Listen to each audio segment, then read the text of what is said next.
Kia ora koutou katoa. Today I'll go over Cabinet's decision on alert levels for the parts of New Zealand outside of Auckland. But first, I'm going to hand over to the Director General of Health, Dr. Ashley Bloomfield, to update us on the latest numbers in case those watching at home have not had a chance to look at the press statement earlier today. Dr. Bloomfield. Thank you, Prime Minister. Kia ora koutou katoa. So you may have seen today's numbers already from our 1 p.m. media release. The key figures for me to reiterate today are there are once again 20 new community cases of Covid-19, all are in Auckland, so our total number from this outbreak is now 821.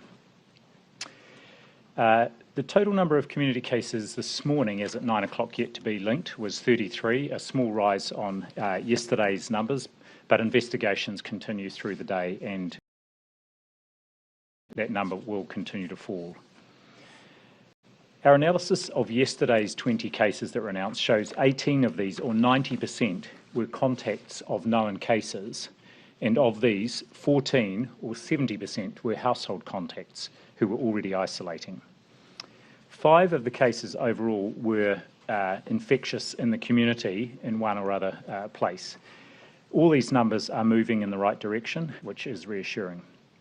I'd like to just take the time to once again thank everyone who is a case and who has moved into one of our quarantine facilities as part of the management of this outbreak. It's a sacrifice and a commitment, and it is keeping the whole community safe, so I want to thank you.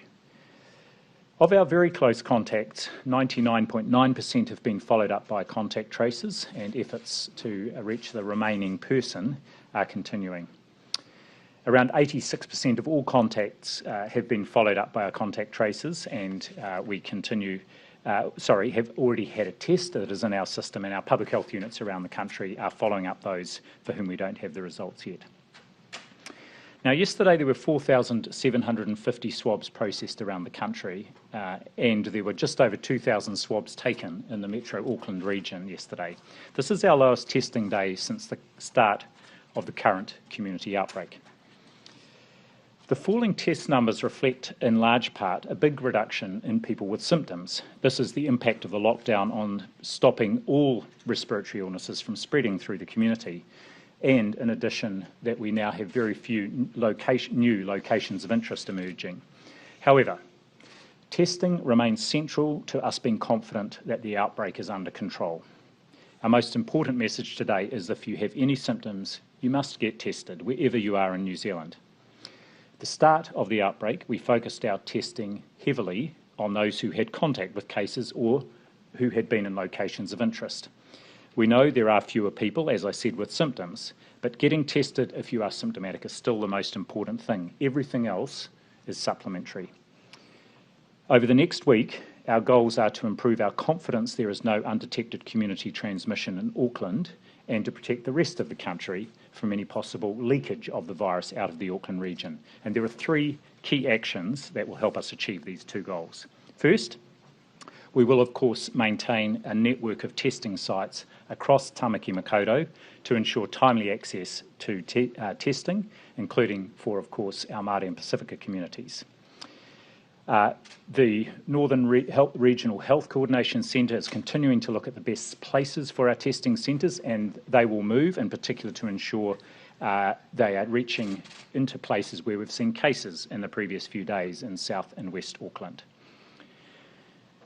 We will also be working closely with relevant employers to ensure that they support their essential workers in not coming to work if unwell and they are waiting for a Covid-19 test result. Second, there will be more regular surveillance testing for healthcare workers who've worked caring for or on wards or units with Covid-19 patients in our hospitals in Auckland. This will involve both immediate testing and ongoing surveillance testing for the next couple of weeks. In addition, we are increasing the frequency of testing of staff who are working in our quarantine facilities in Auckland for the next few weeks. Given the large number of cases in there and what we know about the Delta variant is that people are shedding more virus than they did with earlier variants. So, in our quarantine facilities, we are moving to twice-weekly testing for workers there for at least the next 2 weeks. And third, and this is new, I did allude to this last Friday, we will be working closely with employers who have workers who are crossing the Auckland boundary to put in place weekly testing of those workers. This is part of our overall efforts to fully control and end this Delta outbreak over the coming weeks. We have started engaging with employers and industries whose workers are affected. Now, because this is surveillance testing, that is, these people don't have symptoms, they will not be required to stand down or stay at home while awaiting their result, unless, of course, they have symptoms. And likewise, just as for other testing, there will be no cost for this testing. We are still working through the details, but the key point is essential workers crossing the Auckland border will be expected to have had a test in the last 7 days and be able to show proof of this. We're finalising how we will provide people with this proof, and it's likely to be an email or text message that they will be able to show at the boundary. There will be spot checks there to ensure people are getting this weekly testing done. We know there are around 3,000 essential workers who are crossing the alert level boundary each day out of an estimated 220,000 essential workers in Auckland.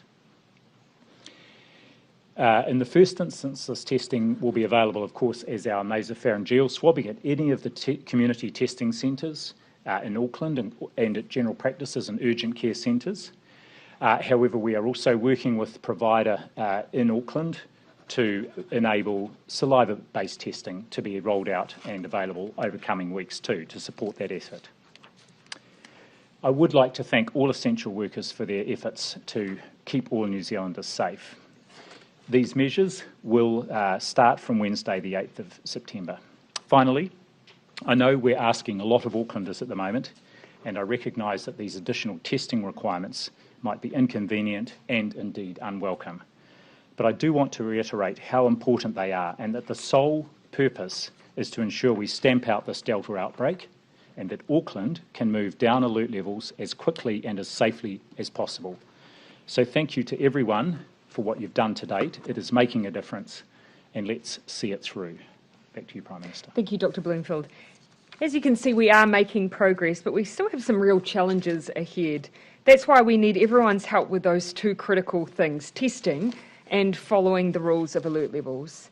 I'll come to the rules in a moment, but first, a word on testing. Our case numbers at present are coming down, but we continue to see persistent cases attached to the current outbreak. Some of this is to be expected as we see close contacts and family members test positive, but some of these are still what we call unlinked or mystery cases. These matter because so long as we don't know where a case has come from, we cannot tell if we have other chains of transmission in the community that we haven't isolated yet. That's a cause for concern, and it is why testing is so important to us. And it is why we're asking, if you have any cold or flu-like symptoms, please get a test. It doesn't matter where you are in the country. We need you to be tested. It's why we ask our contacts to isolate and be tested.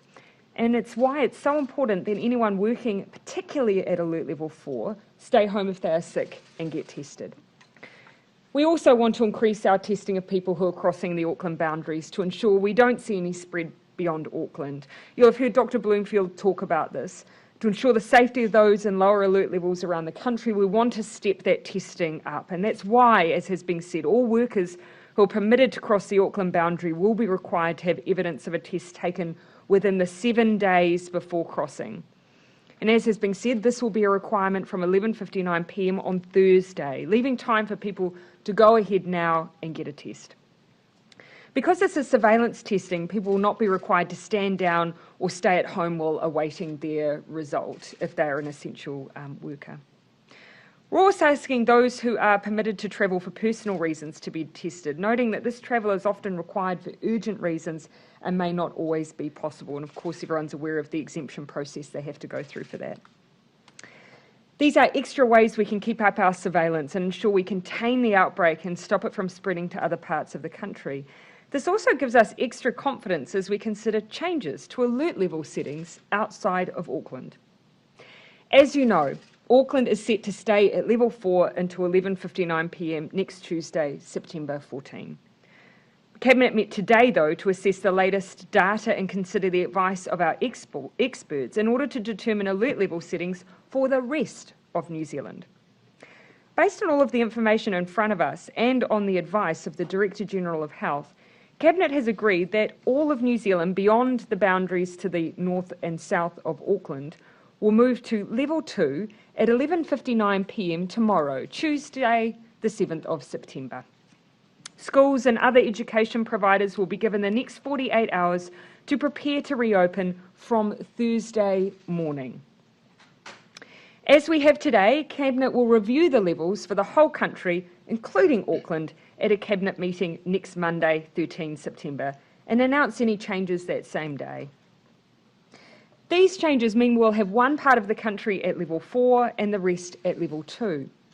For the most part, that is workable with the hard boundaries we've set up, but it does pose challenges, particularly for Northland, who essentially become cut off from the rest of the country.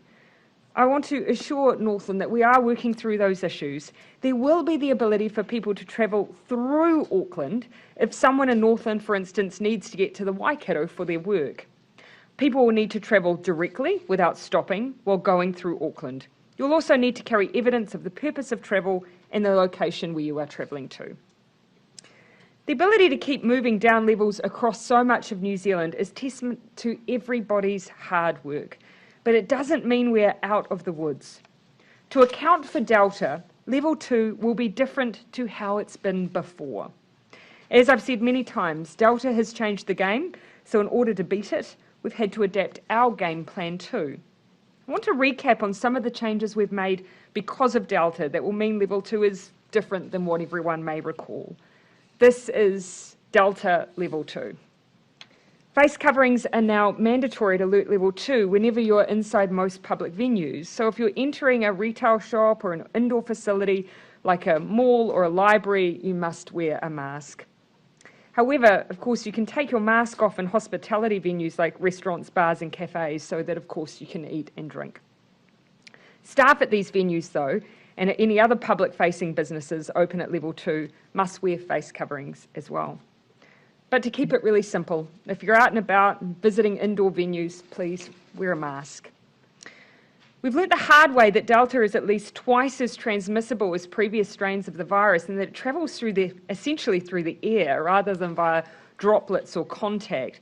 That is why wearing masks is so important and our new normal at level 2. We also have some new rules on scanning, and these have been shared previously, but I want to speak to them again. We want people scanning everywhere they go, but there are some places this isn't just an ask, it's now a rule. This includes bars, restaurants, cinemas, nightclubs, concerts, churches, and close contact businesses like hairdressers. That's where you either have to scan or there has to be record keeping. Essentially, places where there is close contact between people, where it's harder to wear a mask and where the virus can easily spread. It also means that if you're at places like private events, there must be a record kept of people attending. But even in places you are not legally required to scan in, my advice is, of course, do it anyway. What we've learned is that traditional contact tracing can't keep up with Delta. The virus is too fast. So record keeping and scanning continues to be our best tools to quickly track down any potential spread of COVID and keep us out of lockdown. It's also one of the best means we have of reducing the time we need to spend in lockdown. So again, please scan in. Mask wearing and scanning are rule changes we've made in advance of this latest outbreak, but this will be the first time that they've been put in place. At the same time, though, there are other things we've recently learnt about Delta that have caused us to take another look at the alert level 2 settings and ask if there's anything more we need to change. The biggest issue is this. Because Delta is more transmissible, we're much more worried about big groups of people. It's now no longer just whether you have enough space between you and others, but rather if you have too many people in a shared space generally with poor ventilation, that really ups the risk. That's why today I'm sharing 2 additional changes to level 2. The first is a limit of 50 people for indoor gatherings, hospitality settings and event venues. This, coupled with the rules around customers being seated and tables being separated, reduces down the risk of super spreader events. If you're an outdoor venue or you have an outdoor space, you can have up to 100 people in that space, keeping in mind again the rules around being seated and separated. That's because ventilation makes such a huge difference to how infectious a COVID case is to others. And a reminder again that all gatherings must record attendees to help with contact tracing. The second change relates to indoor public facilities like gyms, museums and libraries. Previously, these venues have had no hard limit on how many people are allowed to be in a space, but instead, a 1 metre distancing rule is a proxy for how many people could be inside. We're now bringing these venues into alignment with the rules that exist for retail and supermarkets, which is 2 metres. That again will just mean we have fewer people in a venue, with the number being dependent on the size of that venue. It's a quick alignment that we think in a Delta environment makes good sense. So a quick summary: wear a mask, scan everywhere you go, and be mindful that when you visit some places, they will have rules around how many people can be inside at any given time. Be patient, be kind, and support local. These are tough times. Moving to level 2 is progress, though, and it is positive, but it comes with a warning. We've done so well to get this outbreak under control. Level 4 restrictions are working, but the job is not done. We're within sight of elimination, but we cannot drop the ball. For the full details of the new level 2 settings, Delta 2, visit covid19.govt.nz. We're now happy to take questions. Prime Minister, will any of these new restrictions be carried over into Alert Level 1? Well, I think the first thing that I would say is that actually when I've spoken to our public health officials around Alert Level 2, they still absolutely anticipate that if we continue to make progress, that we will get back to a 1 environment. But what we will do is the same that we've done with every alert level. Take a look at 1, see if there are any improvements that we need to make. But every day we are applying what we have learnt in this outbreak to any of the changes we're making to our settings. That particularly gyms, nightclubs, churches are actually just too risky and perhaps they shouldn't be open at all under a Delta level 2. Did you consider that option? Well, as you see, we have changed the settings for those environments.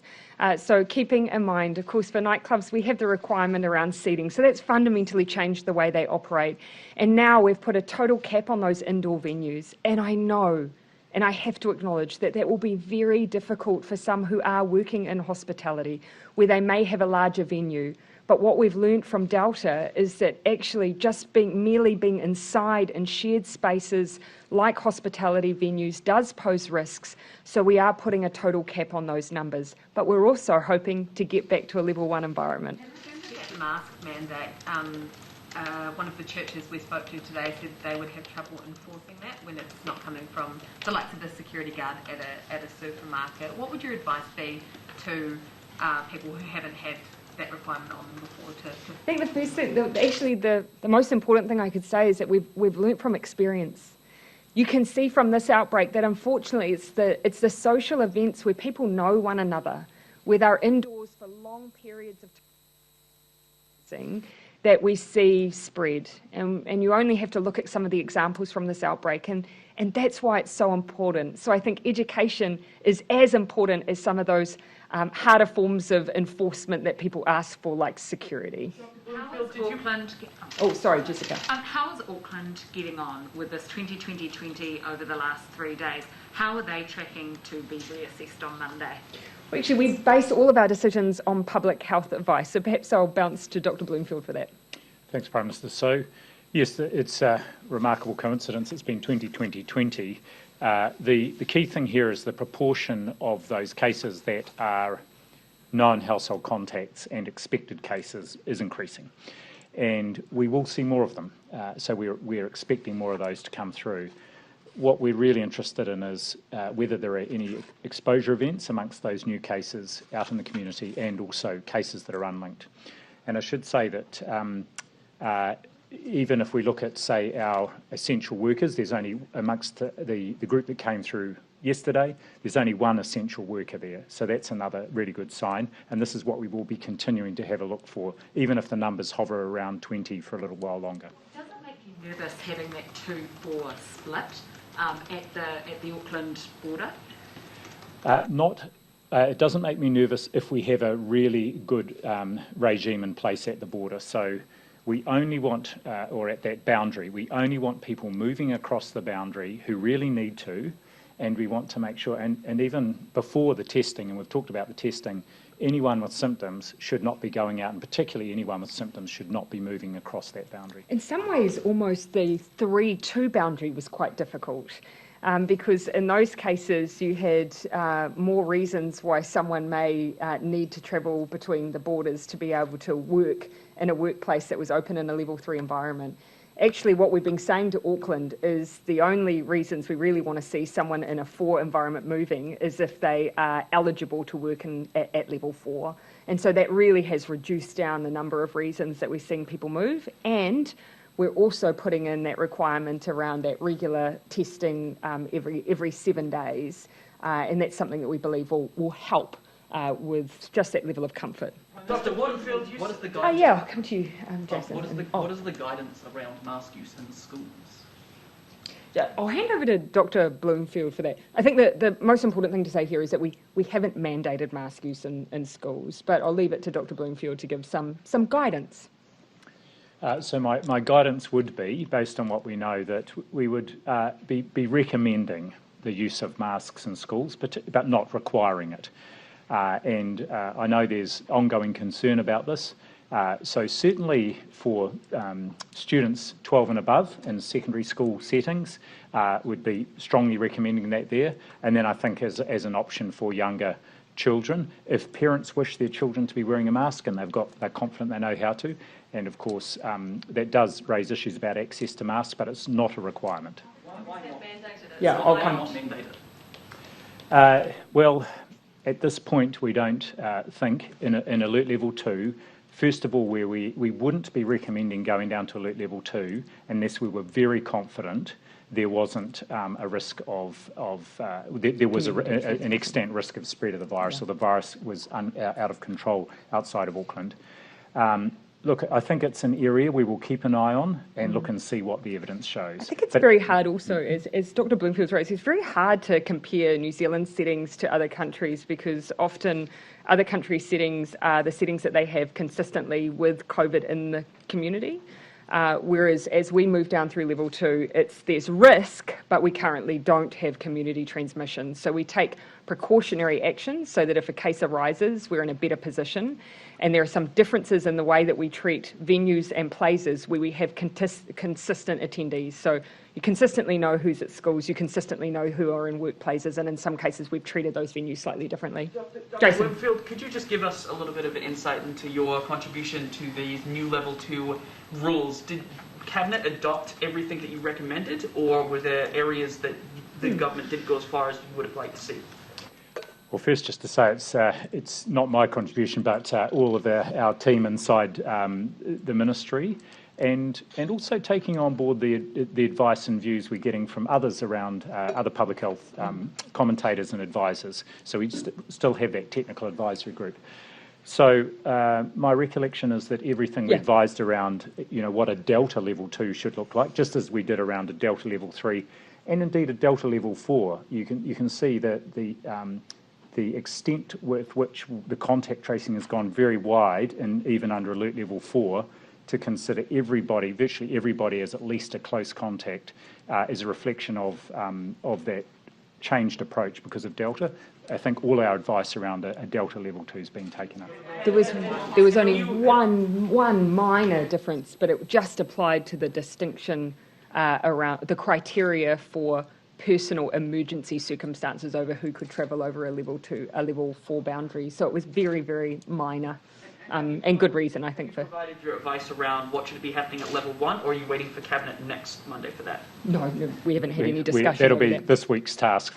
We do it on a week-to-week basis, so we'll already be turning our minds to that. And again, looking and seeing what other countries are doing, as well as getting advice from our technical advisory group. That's also, I think, one of the things I'd just say. Look, you can see that we already preemptively, before even this outbreak, made decisions on masks and scanning. So that was done before the outbreak occurred, and we've used this outbreak to share the rule changes, and they're being implemented for the first time over the course of the next 7 days. But what we're also doing is learning in real time. So we're looking at what the public health units have experienced with Delta, what they're seeing around transmission, and applying that to the way that we implement our rules. So that's why some of the lead times are in real time, because we are trying to use those experiences and apply them. on the ward with other patients. Happy to come. Yeah, I think it's an important question. Sorry, Dr. It is, but Toba, if you don't mind, I'll come to Claire, but happy to answer that question because we have been briefed on it. Claire, and then back to Toba. Mine is pretty much the same about the Middlemore patient, whether or not you have yet found a link to a location of interest or another known case, and also what has been, how it came to happen, and what's happening now. Sure. Go ahead, Dr. Winfield.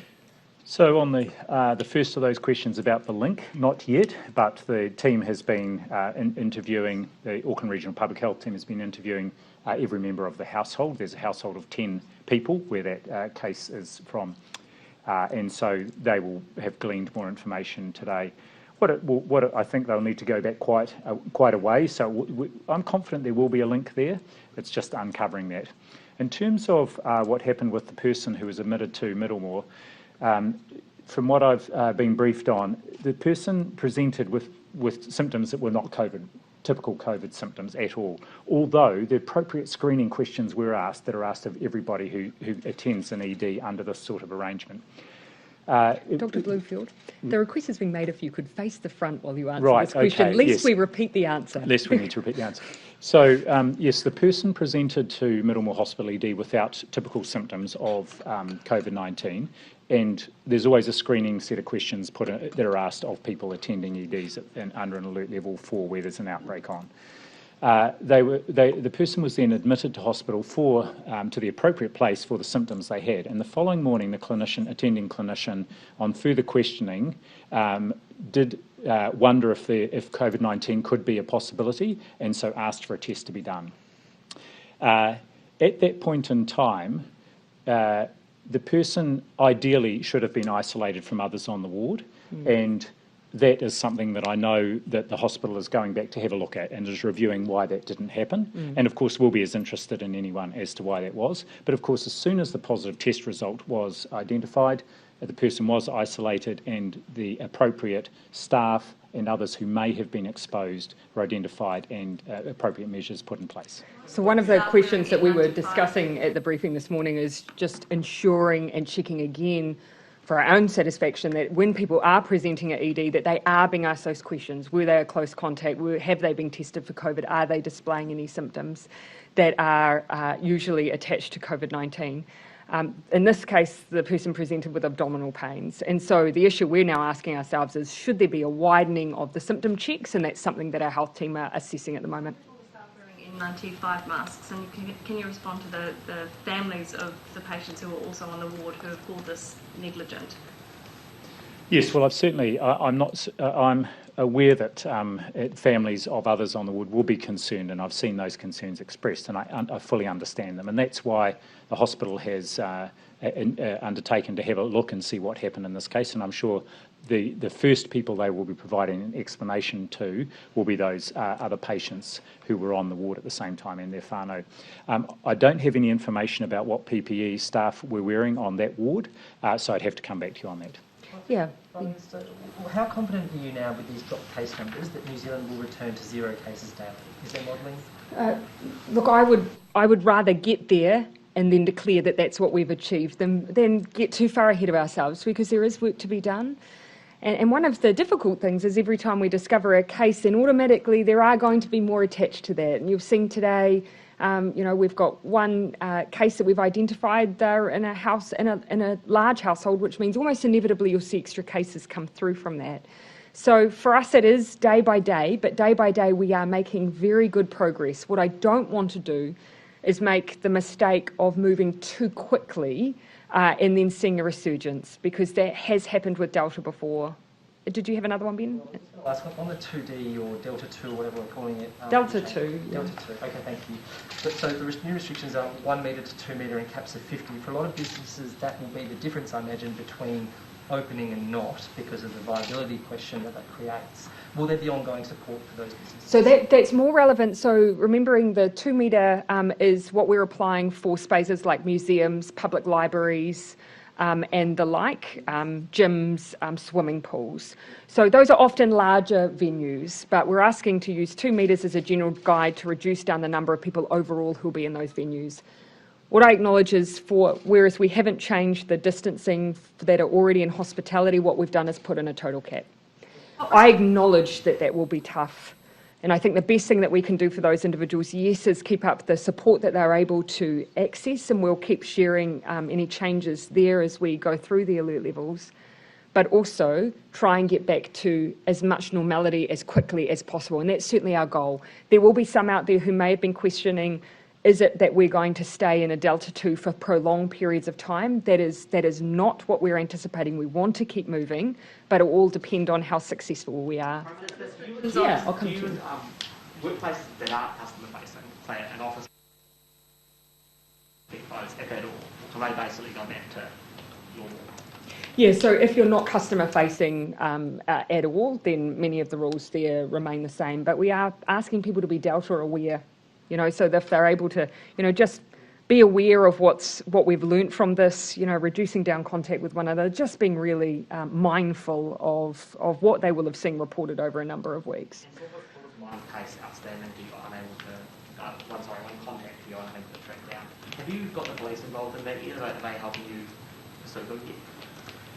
Yes, so even before then, where we have cases that we can't, or contacts we can't get hold of through the emails, or we can't get a response through the emails and contact details we have, we use what we call our finder services. That includes any information that other agencies may have, including the police.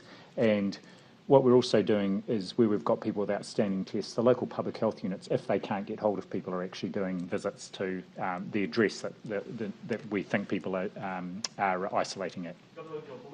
On the cases, obviously there's a bunch every day that kind of gets sorted out in the next 48 hours, but there are some, it seems, that are kind of staying, that are still unlinked. How long is the longest case being in the system for now? We've asked for that information, and I got a graph which I'm sorry I didn't have a chance to have a look at. But what I would say is that it's not just the epidemiological link, and in the past we've used this as well, because we can often link people through our whole genome sequencing, and usually when we're talking about not having an epidemiological link, we might have a very strong idea about where it happened, but we can't directly identify the person-to-person transmission that might have happened, but our whole genome sequencing often will fill in that gap. This is something where I have noticed a change in the way that our public health teams are briefing us. In the past, if you had 2 COVID positive cases that happened to be at the same venue, that previously was not enough for our public health team. They wanted to find how they had direct person-to-person contact in order to identify that it had been that place where transmission had occurred. Now, there is an assumption that if you're in the same venue at the same time, it is entirely possible for it to simply that have been the transmission event in a Delta environment. But as Dr. Bloomfield said, what we've asked for is basically to date stamp those mystery cases, because if they were very, very early on, then look, we accept that there were a large number of exposure events early on, but if you're getting them later on with infection onset later on, then they are more risky to us. So hopefully I might be in a better position to share a bit more on that tomorrow. On the Auckland, I've been traversing Auckland to get to Northland, or to get from Northland further south. Is there going to be, what are the rules? If that is about 2 hours probably driving, depending on the traffic, are they going to have like a time limit? Is going to be sorry, for people when they're transiting through. Yeah, so look, we've been in this position before, and really I think the request that we have from those in the north is just to allow access to other level 2 environments, because in level 2 you are allowed inter-regional travel. So someone from Hamilton is allowed to move down to Rotorua. The same goes for someone in Northland. The problem is they just have a level 4 in between. So that's why we just ask them to bring evidence of where they're going and why, and just move straight through. And that will be key. Do not stop in Auckland. It is a level 4 environment, lest you want to end up being told you have to isolate. So keep moving through. Joe, I haven't had you, Thomas, and then I'll come back into the back rows. Dr. Bloomfield, what was the advice that you gave to Minister Hipkins around whether there should be pre-departure tests for people leaving New South Wales over the course of that 5 weeks when managed flights are coming back to MIQ for 14 days? Gosh, if you don't mind, I'd have to go back and just have a look. I haven't got that at the front of my mind just at the moment, but I'm very happy to come. So would you mind repeating that just again, Joe? The advice that Dr. Bloomfield gave to Minister Hipkins about whether pre-departure tests should be required for people leaving New South Wales on managed return flights to come back to MIQ. Oh yeah, I remember that. Yeah, I remember that advice. Oh, do you mind? Please. Go ahead. So the advice at that time was that there was and remember this was very early on in the outbreak when the numbers were much lower, but I feel like it might have been a bit earlier than that. It was at the time that we made the decision to have red flights anyway, but nonetheless, the view at that time was twofold, that there was probably as much risk in having someone go and attend because if they had a high positivity rate at that point, that there was as much risk asking someone to go and attend to receive a pre-departure test, and that given they were going directly into quarantine, the view of the health team was to allow them to come back and test them on arrival. So that was the advice that we were given. I would like you to get that advice from me, please. But given your comments to me... It is as I relayed. So there was definitely no recommendation from the Ministry of Health to have pre-departure testing. I remember that much. So I'm asking if Dr. Bloom could put offer it. But Sure, but I just gave it early. Going back to your comments to me yesterday, how it was an important part of the toolkit in terms of limiting the number of positive cases that come into MIQ and therefore potentially leak out into the community. How does that marry with not getting people from New South Wales to do that when it was data-ridden?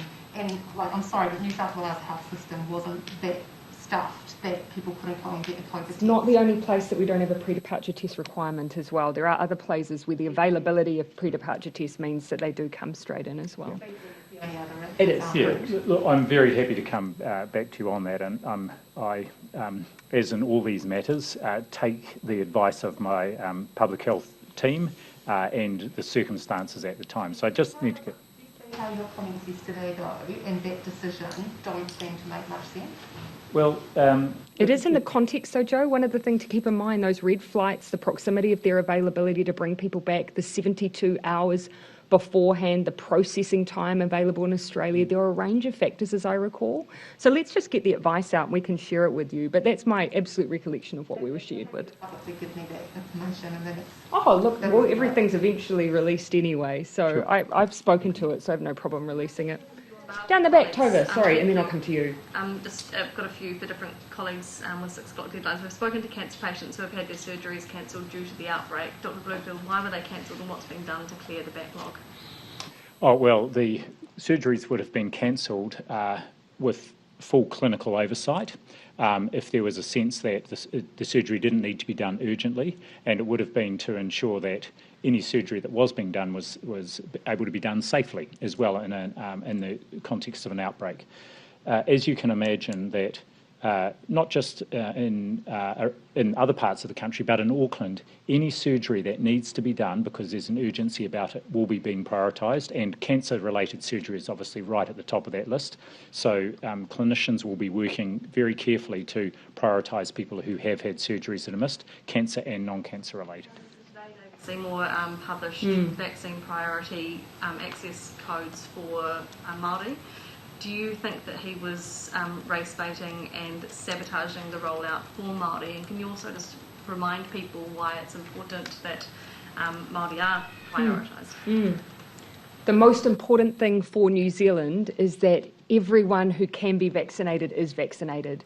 And that means our health providers locally will use tools to reach out to their local patients in order to encourage them to be vaccinated. I've seen there's been a very swift reaction online to what David Seymour has done, and I think that's with good reason. Restrictions for large gatherings for the remainder of the year, so looking forward to Christmas, festival season, sports and musical events? Look, no, at this stage we've really very much focused on that next stage of moving down into that Delta 2 environment and the restrictions we need there. But you can see what we're taking into consideration, the way that outdoor venues work versus indoor venues. The next stage for us is to look at what level 1 looks like, but our goal is, as always, to be as normal and as safe as we can be. Last one, and then I'll come to you, and then I'll finish. Are you confident that Gleneaglen Mosque was the most appropriate place for the terrorists to be serving this community supervision? I'm confident that agencies did everything within their power to keep the community safe. But what I can also say is that leaders within our Muslim community have done nothing but be as helpful as possible to work alongside agencies to just ensure the community is safe. So just going on from that, could you give us any information about why the terrorists didn't get the recommended rehabilitation and de-radicalisation programs while in remand? And is there any update to the timeline of the Counter-Terrorism bill? So on the latter point, Cabinet did have a discussion today around the Counter-Terrorism bill, which is due to be reported back to the House from Select Committee, and the timeline from there. I expect to be able to give you a bit more of an update over the next week or so, but we are still working to have that legislation passed before the end of the month. The really helpful thing is, of course, that it had already gone through its substantial public consultation. So people had already had their say. We haven't needed to rush that process. Now what we'll do is go through the procedural process in Parliament a little more quickly. On the question of rehabilitation, look, we've put out in the public domain a large amount of information, but I do still think there's a role for those other reviews that we have, the coroner's process, the IPCA, to give us those extra insights into what happened in this case. Thomas, I think I haven't had one for you. Would you like to see corrections provide more information about what programs or offers of support were made to this man? Yeah. So look, I do think that that's part of the work that we need to do as we put out all of the agencies' responses. You may have seen that they have responded to some of the questions around, for instance, the mental health support and assessments, and for instance, the fact that that those were rejected, and some of the challenges that existed there. But I think actually overall, our goal here is just to provide all the information and be willing to critique ourselves. That de-radicalisation attempts were made, or sufficient efforts were made? Well, I know engagement occurred, but I do think that there is room for us still to look in a little more detail across all of those areas. But keep in mind that would have been, there's a range of different agencies who have had a role all the way through, from the NZSRAs to the police to corrections, and so I think it'll be helpful for us to use those processes to draw that out. Why couldn't he be deported under national security grounds? So I will give you, I'll give you the short version, that if an individual, of course he was going through a tribunal process, first of all, and had appealed the cancellation of his refugee status. One of the issues that would be considered by the tribunal, however, is whether or not the individual was a protected person. And so if someone is a protected person, then that makes deportation very, very difficult. You basically just, government's lawyers decided that he would likely be deported, right? So but they weren't the ones determining if he would be deported. That was relevant as to whether or not Immigration New Zealand had grounds to detain him pending his tribunal process. So given he was likely a protected person, you said that you'd like to inspect the law to see if you could create an avenue for someone like him to be deported in the future. How could you do that without foregoing international obligations? Yeah, and that is top of mind for us. We have to keep in mind we do have international obligations here. And so the question that I had specifically was when someone's fraudulently obtained their status, what ability we then have when someone has fraudulently obtained that status then poses a national security threat. So there is a bit of work to be gone through there. And again, as you said, it is a complexity. No, there are a few things that we can explore still. So I am just going to give us a bit of time to work through some of those options. They're not going to be, it won't be quick, but I think it does warrant us exploring, because most New Zealanders will say, well, if you acted fraudulently in gaining that status and you're a threat to national security, surely there are some mechanisms that we can use there. So that's what we're exploring. Yeah, Michael, in the front today. I guess just back to COVID, sorry, and looking further out, realistically, how long do you think that the rest of the country, aside from Auckland, will need to spend at level 2 before going to level 1? And can you see a situation where Auckland could stay at level 4 and the rest of the country level 1? We take every decision based on the data that we have in front of us, so we don't tend to get into those hypotheticals other than to plan and prepare so that we have all of the options available to us. So I think the only thing I'd say is all the options are available to us. It will literally come down to the public health advice we see and the confidence that we have. Dr. Bloomfield, anything I would agree. And I guess the big focus over this coming week is on Auckland, and to make sure we're doing everything we can to support the efforts to get confidence that the outbreak is well controlled there and that we haven't got ongoing transmission. Sorry, on the edges. Just on that, Seymour, how damaging are comments like that And what would be your message to frontline staff, specifically at Waipareira, who might feel quite deflated right now? Well, to the team at Waipareira, I'd say, keep up the good work that you're doing, because our goal as a country has to be getting the highest levels of vaccination rates that we can across New Zealand, across all our whānau, across every region. So keep it up. Don't be deterred by those who would try and stop the good work that's being done.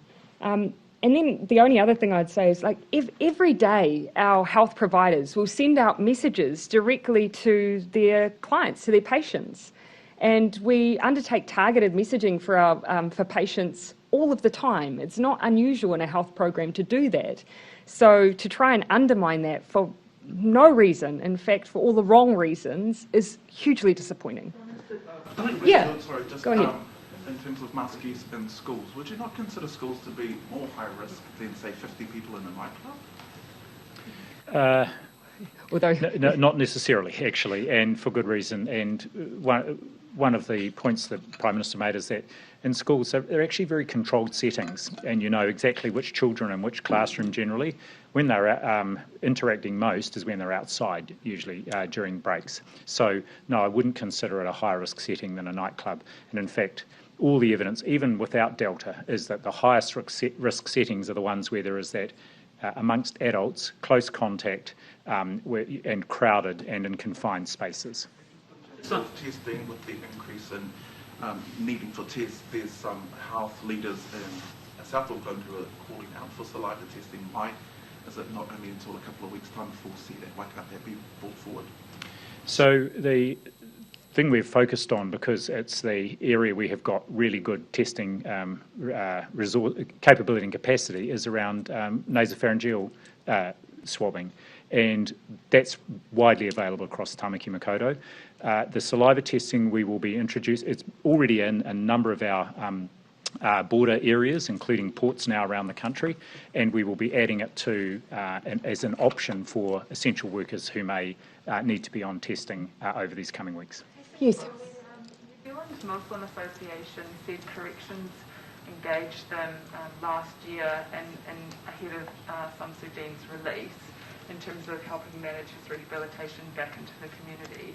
They then said they pushed back and said, well, we'd like to help, but can you resource us? Can you put in, time frames, that sort of thing?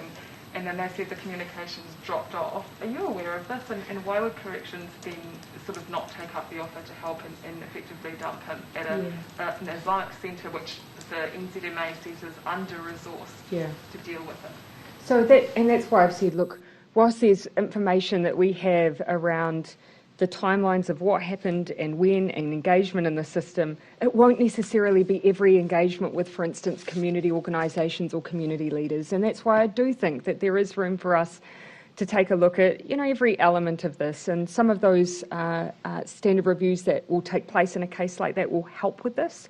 What we're going to do is just have a look and see, are there any gaps in that? That means that we won't dig into some of those issues that we need to. But we need to be willing to learn. Again, my one message around the Muslim community is that no one's eyes should be turning in that direction at all, as we look at this case. Of course, we as government and as agencies, we have to reflect on ourselves, but that is not the direction I would encourage anyone to turn their minds. There was nothing but good faith there. I'll let you finish your question. The NZMA president says he feels really upset because he feels as if Friday could have been prevented if corrections had continued through with their initial engagement with the NZMA, which is the country's foremost Muslim organisation. Yeah, I think the only thing that I would say there is that you can see a pattern of reluctance to engage. And that I think was one of the difficult things throughout this period as well. But I can't speak to the engagement directly with those outside of government agencies. I just know that was a pattern that we were seeing. Just a quick question, just on clarity. On surveillance testing, you said that the workers crossing the borders would have until 11:59 on Thursday to get the first done, but Dr. Bloomfield said that it would be from Wednesday the 8th. Could you provide a little clarity around this? Or is it just midnight on Wednesday, or is it... What's the date? Yeah, so we're wanting people, basically we want across a 7-day window for people to go and get a test, and we're asking them to do it before they cross the border. We'll be working with different organisations who particularly cross the border frequently to make sure that's workable, but at the moment the proposal I have is 11:59 p.m. on Thursday. Are you confident that the truckies were properly kept in the loop on that? We heard the Road Transport Forum this morning saying they were blindsided. So you'll have heard Dr. Bloomfield spoke about this several days ago, so this is not the first time we've talked about this. This is the first time we've put a date on it, and we will continue to engage with those who are passing frequently. But I think people understand we are moving the rest of the country to a much lower alert level. And so people want to have confidence that those who are moving through the country are doing so in a way that is safe for them. And this is one way that we can move the rest of the country while still having that border. Very few places around the world have been able to maintain those different levels of restrictions, and this is one way that we can do that. Prime Minister, what sort of improvements would you like to see in the number of cases or the types of cases to see either Auckland go down from level 4 or the rest of the country go down from level Delta 2? So obviously you've seen that we've been willing to move down with the rest of the country regardless of what's happening in Auckland, and in part that's one of the reasons the border's really important to us. You know, I think in the past, of course, the fact that people, you know, in New Zealand, we do move around a lot. We have a lot of transient movement. We have a lot of freight moving. So the border has been critical to us in making this decision. There's not too much movement, and we're putting in that surveillance testing.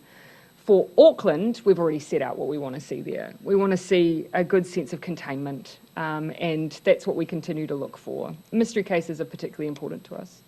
Could you move down a level if there were still, 10, 20, 30 mystery cases?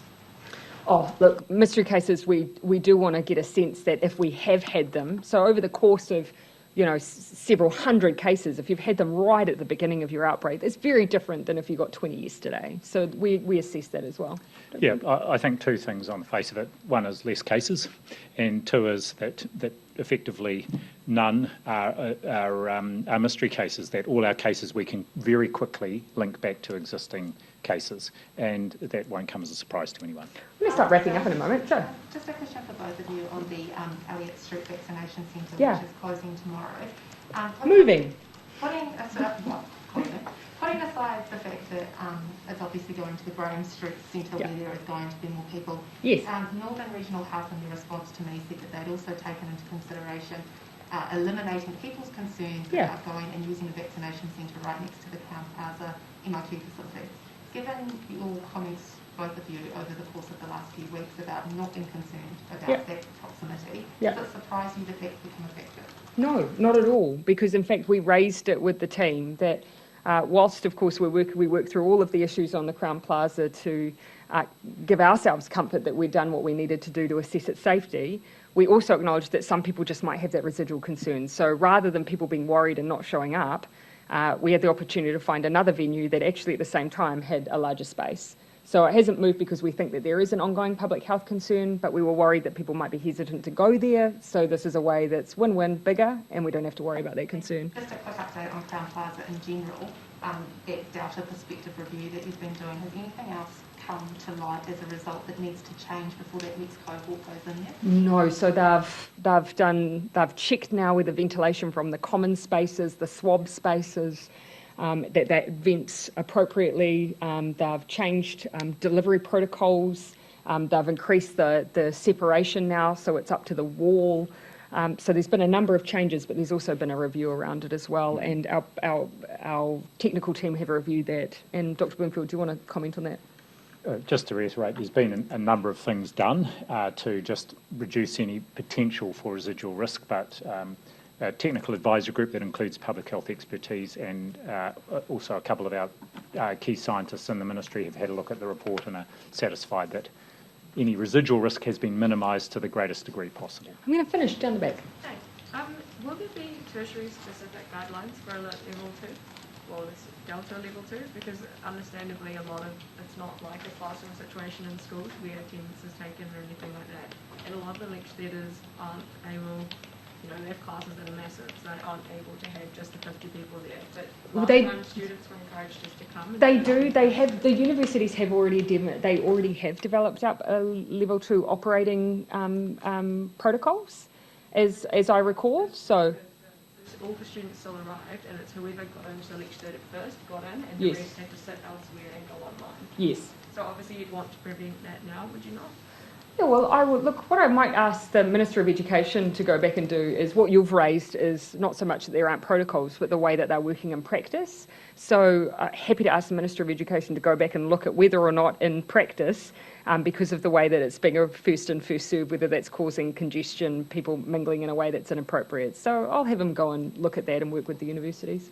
Okay, thank you everyone. Sorry Sam, I didn't see you. Quickly, mask use at university, is that mandatory? Minister, Dr. Berger. Right, yeah. Not mandatory, but I would strongly encourage it, and it would be a really good place for people to be using masks and scanning in.